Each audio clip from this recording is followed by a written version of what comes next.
السلام علیکم ورحمۃ اللہ. اشهد ان لا الہ الا اللہ وحدہ لا شریک لہ واشهد ان محمدا عبدہ ورسولہ. الحمد للہ رب العالمین. شهر رمضان الذي انزل فيه القرآن. اس کا ترجمہ یہ ہے کہ رمضان کا مہینہ جس میں قرآن انسانوں کے لیے ایک عظیم ہدایت کے طور پر اتارا گیا. اس آیت میں اللہ تعالیٰ نے رمضان کے مہینے کی اہمیت اس حوالے سے بیان فرمائی ہے کہ اس مہینے میں قرآن اتارا گیا جو انسانوں کے لیے ایک عظیم ہدایت ہے. اللہ تعالیٰ نے اس کتاب میں تمام امور کا احاطہ کر کے تمام ہدایات دے کر انسان کے اللہ تعالیٰ کی طرف بڑھنے کے تمام راستے دکھا کر شیطان کے تمام راستوں سے ہوشیار کر کے موجودہ اور آئندہ آنے والے امور کی طرف رہنمائی کر کے ان کے خطرات سے آگاہ کر کے ان سے بچنے کے راستے دکھا کر دہریت کا مقابلہ کرنے کے راستے دکھا کر شرک سے ہوشیار کرنے اور اس سے بچنے کے طریقے سکھا کر غرض کے تمام امور جو موجودہ ہیں یا پرانے زمانے میں تھے یا آئندہ ہوں گے ان سب کو قرآن مجید میں بیان کر کے خدا تعالیٰ سے تعلق میں بڑھنے اور ہدایت پر قائم رہنے کے تمام راستے اس آخری کامل اور مکمل شریعت میں بیان کر دیے. بس خوش قسمت ہیں وہ جو اس عظیم کتاب کو اپنا لائحہ عمل بنا کر اس پر عمل کریں اور اپنی دنیا و آخرت سنوار لیں. سچائی کو پکڑ لیں اور سچائی پر قائم ہو جائیں. پھر اللہ تعالیٰ کے اپنے بندے سے پیار کے سلوک کے نظارے بھی دیکھیں گے.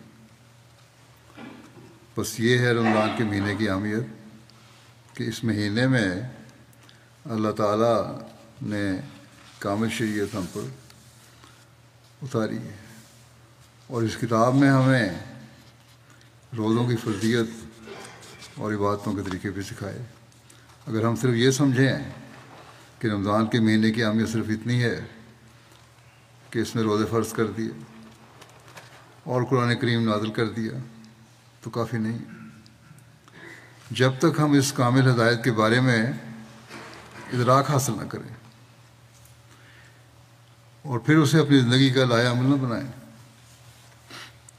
ہم احمدی خوش قسمت ہیں کہ اس بات کا ادراک ہمیں حضرت صلی اللہ علیہ وسلم کے غلام صادق اور مسیح موعود اور مہدی موعود نے عطا فرمایا.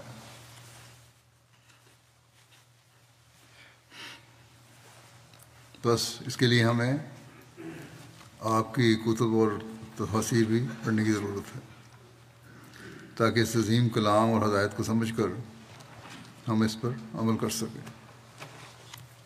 بس مسیح علیہ السلام نے ہمیں اس بات کا ادراک عطا فرمایا کہ اللہ تعالیٰ نے اپنی صفت رحمانیت کے تحت حضرت صلی اللہ علیہ وسلم پر قرآن کریم جیسی عظیم کتاب اتار کر ہم پر احسان کیا.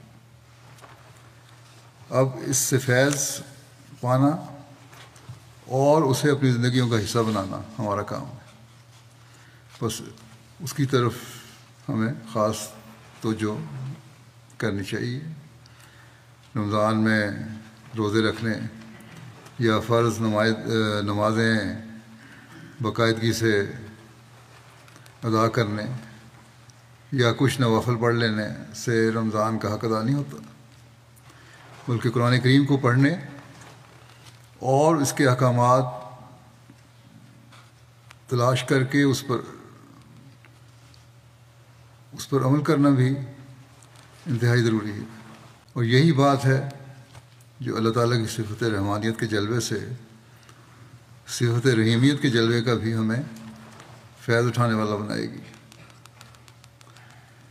حضرت مسیح موعود علیہ الصلوۃ والسلام نے قرآن کریم کا ادراک حاصل کرنے اور اس سے فیض پاتے ہوئے اس کی برکات حاصل کرنے کے راستے دکھانے کے لیے بے شمار ارشادات اور تحریرات ہمارے لیے چھوڑی ہیں، جن کو پڑھ کر اور عمل کر کے ہم حقیقی رنگ میں قرآن کریم سے فیض اٹھانے والے بن سکتے ہیں۔ ان میں سے چند ایک میں سود پیشی کروں گا اقتباسات آپ کے، لیکن اس سے پہلے قرآن کریم کی تلاوت کی اہمیت کے بارے میں بتا دوں کہ یہ بھی انتہائی ضروری چیز ہے، جسے رمضان میں خاص طور پر ہر ایک کو ضرور کرنا چاہیے، اور کم از کم 1 سپارہ روزانہ تلاوت کرنی چاہیے، تاکہ رمضان میں قرآن کریم کا ایک دور مکمل ہو جائے۔ حضرت جبرائیل علیہ السلام حضرت صلی اللہ علیہ وسلم کو رمضان میں نازل شدہ قرآن کریم کا ایک دور مکمل کروایا کرتے تھے، اور آخری سال میں مکمل قرآن کریم کا 2 مرتبہ دور مکمل کیا۔ بس قرآن کریم کی تلاوت کی اہمیت کو ہر ایک کو اپنے سامنے رکھنا چاہیے۔ حضرت مسیح علیہ الصلوۃ والسلام فرماتے ہیں اس آیت کے حوالے سے کہ شہر رمضان الذی انزل فیہ القرآن، فرمایا کہ یہی ایک فکرہ ہے جس سے ماہ رمضان کی عظمت معلوم ہوتی ہے، یعنی ایسا بابرکت مہینہ ہے جس میں یہ ایسی عظیم کتاب نازل ہوئی ہے۔ فرماتے ہیں کہ صوفیاء نے لکھا ہے کہ یہ ماہ تنویر قلب کے لیے عمدہ مہینہ ہے، دل کو روشن کرنے کے لیے، اللہ تعالیٰ کے قریب کرنے کے لیے ایک بڑا عمدہ مہینہ ہے۔ کثرت سے اس سے مکاشفات ہوتے ہیں۔ صلاۃ تزکیہ نفس کرتی ہے، اور صوم یعنی روزہ تجلی قلب کرتا ہے۔ تزکیہ نفس سے مراد یہ ہے کہ نفس امارہ کی شہوات سے بودھ حاصل ہو، دل کے اندر جو بےہودہ خیالات آتے رہتے ہیں، گناہ کے خیالات آتے رہتے ہیں، ان سے دوری پیدا ہو، اور تجلی قلب سے یہ مراد ہے کہ کشف کا دروازہ اس پر کھلے کہ خدا کو دیکھ لے، خدا تعالیٰ کا قرب حاصل ہوتا ہے اس سے۔ فرمایا پس انزل فیہ القرآن میں یہی اشارہ ہے، اس میں شک و شبہ کوئی نہیں ہے، یعنی قرآن کریم پر عمل کرنے کی برکت سے عبادتوں کے ساتھ یہ مقام ملتا ہے۔ پھر قرآن کریم کے پڑھنے اور سمجھنے کی طرف توجہ دلاتے ہوئے حضرت مسیح علیہ السلام ایک جگہ فرماتے ہیں، میں نے قرآن کے لفظ پہ غور کی، تب مجھ پر کھلا کہ اس مبارک لفظ میں ایک زبردست پیشگوئی ہے، وہ یہ ہے کہ یہی قرآن یعنی پڑھنے کے لائق کتاب ہے، اور ایک زمانے میں تو اور بھی زیادہ پڑھنے کے قابل کتاب ہوگی، جبکہ اور کتابیں بھی پڑھنے میں اس کے ساتھ شریک کی جائیں گی۔ فرمایا اس وقت اسلام کی عزت بچانے کے لیے اور بطلان کا استحصال کرنے کے لیے یہی ایک کتاب پڑھنے کے قابل ہوگی، اور دیگر کتابیں قطعاً چھوڑ دینے کے لائق ہوں گی۔ اور فرمایا فرقان کے بھی یہی معنی ہیں، یعنی یہی ایک کتاب ہے، کتاب حق و باطل میں فرق کرنے والی ٹھہرے گی، اور کوئی حدیث کی یا اور کوئی کتاب اس حیثیت اور پائے کی نہ ہوگی۔ فرمایا اب سب کتابیں چھوڑ دو اور رات دن کتاب اللہ ہی کو پڑھو۔ بڑا بے ایمان ہے وہ شخص جو قرآن کریم کی طرف التفات نہ کرے اور دوسری کتابوں پر ہی رات دن جھکا رہے۔ ہماری جماعت کو چاہیے کہ قرآن کریم کے شغل اور تدبر میں جان و دل سے مصروف ہو جائیں اور حدیثوں کے شغل کو ترک کر دیں۔ بڑے تأسف کا مقام ہے کہ قرآن کریم کا وہ اعتناء اور تدارس نہیں کیا جاتا جو احادیث کا کیا جاتا ہے۔ اس وقت قرآن کریم کا حربہ ہاتھ میں لو تو تمہاری فتح ہے، اس نور کے آگے کوئی ظلم ٹھہر نہ سکے گی۔ بس یہ آخری شرعی کتاب ایسے وقت میں آئی جب حالات اس کے آنے کا تقاضا کرتے تھے، اور پھر لاکھوں دلوں کو پاک کیا، اور آج تک کرتی چلی جا رہی ہے۔ بس جس نے فیض اٹھانا ہے اس سے فیض اٹھانے کی کوشش کرے۔ فرمایا کہ مسلمانوں کو چاہیے تھا، اور اب بھی ان کے لیے یہی ضروری ہے کہ وہ اس چشمے کو عظیم الشان نعمت سمجھیں اور اس کی قدر کریں۔ اس کی قدر یہی ہے کہ اس پر عمل کریں، اور پھر دیکھیں کہ خدا تعالیٰ کس طرح ان کی مصیبتوں اور مشکلات کو دور کر دیتا ہے۔ کاش مسلمان سمجھیں اور سوچیں کہ اللہ تعالیٰ نے ان کے لیے یہ ایک نیک راہ پیدا کر دی ہے، اور وہ اس پر چل کر فائدہ اٹھائیں۔ احمدیوں پر یہ الزام لگایا جاتا ہے کہ نعوذ باللہ ہم قرآن کریم میں تحریف کرنے والے ہیں۔ پاکستان میں آج کل اسی قانون کے پیچھے مولویوں احمدیوں پر مقدمے قائم کیے جاتے ہیں مولویوں کی طرف سے۔ حضرت مسیح علیہ السلام کے اپنے الفاظ میں بیان کر دیتے ہیں۔ آپ فرماتے ہیں کہ قرآن شریف قانون آسمانی اور نجات کا ذریعہ ہے، اگر ہم اس میں تبدیلی کریں تو یہ بہت ہی سخت گناہ ہے۔ تعجب ہوگا کہ ہم یہودیوں اور عیسائیوں پر بھی اعتراض کرتے ہیں اور پھر قرآن شریف کے لیے وہی روا رکھتے ہیں۔ مجھے اور بھی افسوس اور تعجب آتا ہے کہ وہ عیسائی جن کی کتابیں فی الواقعہ محرف و مبدل ہیں، وہ تو کوشش کریں کہ تعریف ثابت نہ ہو، اور ہم خود تحریف کی فکر میں ہیں۔ یعنی لوگ جن کی کتابیں تحریف شدہ ہیں پرانی شریعتوں کی، وہ تو کہتے ہیں نہیں تحریف ہوئی، لیکن ہمارے بعض عمل ایسے ہیں اور بعض باتیں ایسی ہیں خود ہم تعریف کر رہے ہوتے ہیں۔ فرمایا کہ دیکھو، افتراء کرنے والا خبیث اور موذی ہوتا ہے۔ آپ نے کیا اپنا نقطۂ نظر بیان فرمایا کہ تم کہتے ہو تعریف ہوگی قرآن کریم میں، افتراء کرنے والا خبیث اور موذی ہوتا ہے، اور خدا تعالیٰ کے کلام میں تعریف کرنا یہ بھی افتراء ہی ہے، اس سے بچو۔ بس ہماری تعلیم تو یہ ہے کہ قرآن کریم میں ہر قسم کی تعریف سے بچنا ہے، کیونکہ تعریف کرنے والا خبیث اور موذی ہے، آپ نے فرمایا۔ بس ہم پر یہ الزام لگانے والوں کو عقل کرنی چاہیے کہ کیا تعریف کر کے ہم اپنے آپ کو خبیثوں اور موذیوں میں شمار کرنے والے ہو جائیں گے یا بننا چاہیں گے؟ قرآن کریم کی کامل کتاب ہونے پر آپ نے کیا ارشاد فرمایا میں قرآن اور احکام قرآنی کی خدمت اور حضرت صلی اللہ علیہ وسلم کے پاک مذہب کی خدمت کے واسطے کمر بستہ ہوں، اور جان تک میں نے اپنے اس راہ میں لگا دی ہے، اور میرا یقین کامل ہے کہ قرآن کے سوا جو کامل اکمل اور مکمل کتاب ہے اور اس کی پوری اطاعت اور بغیر حضرت صلی اللہ علیہ وسلم کی پیروی کے نجات ممکن ہی نہیں، اور قرآن میں کمی بیشی کرنے والے حضرت صلی اللہ علیہ وسلم کی اطاعت کا جوا اپنی گردن سے اتارنے والے کو کافر اور مرتد یقین کرتا ہوں۔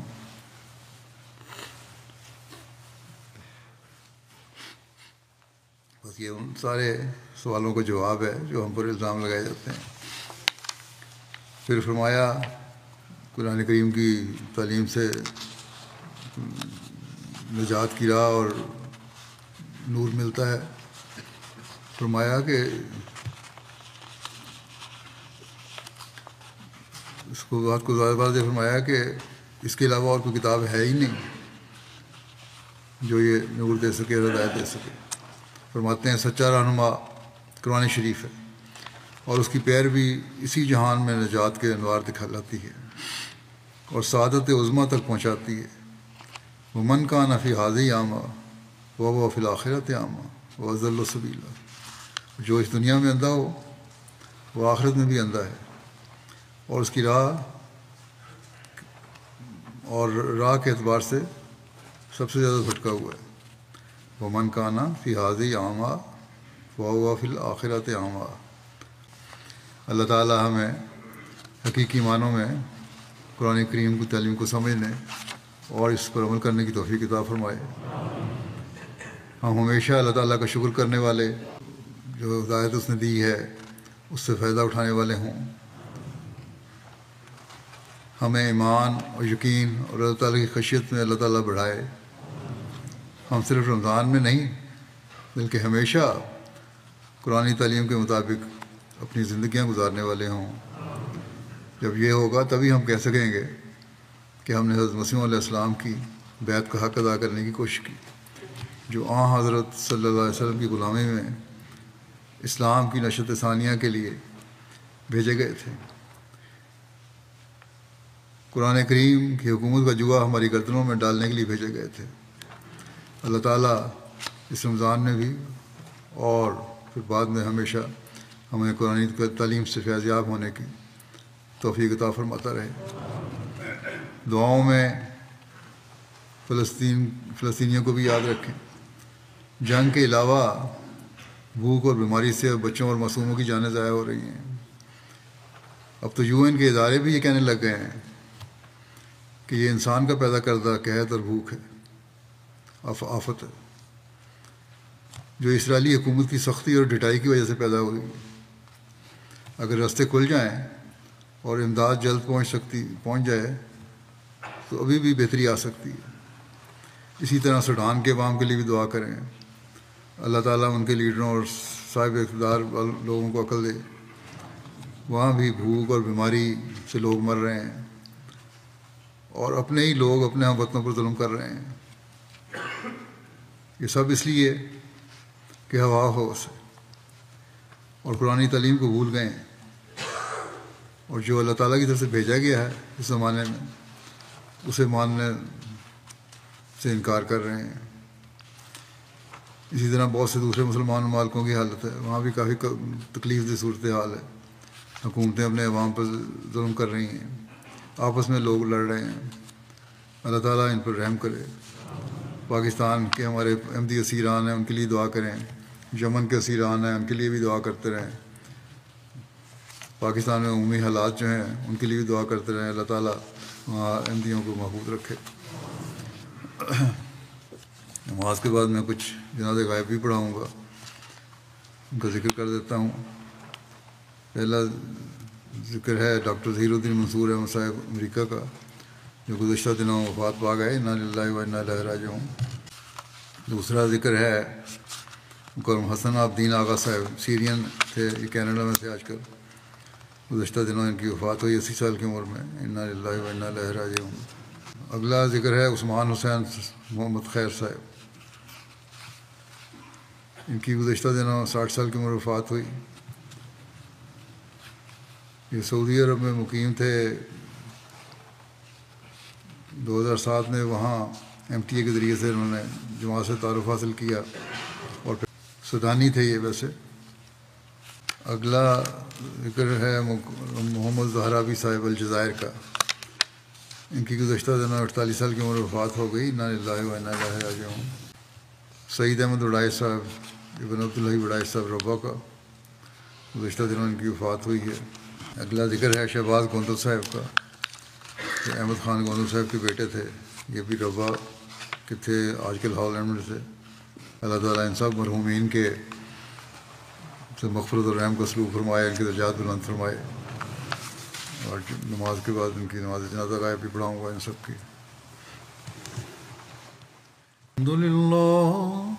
الحمد للہ نحمده ونستعینه ونستغفره ونؤمن به ونتوکل علیہ ونعوذ باللہ من شرور انفسنا ومن سیئات اعمالنا من يهده الله فلا مضل له ومن يضلل فلا هادي له ونشهد أن لا إله إلا الله ونشهد أن محمدا عبده ورسوله عباد الله رحمكم الله إن الله يأمر بالعدل والإحسان وإيتاء ذي القربى وينهى عن الفحشاء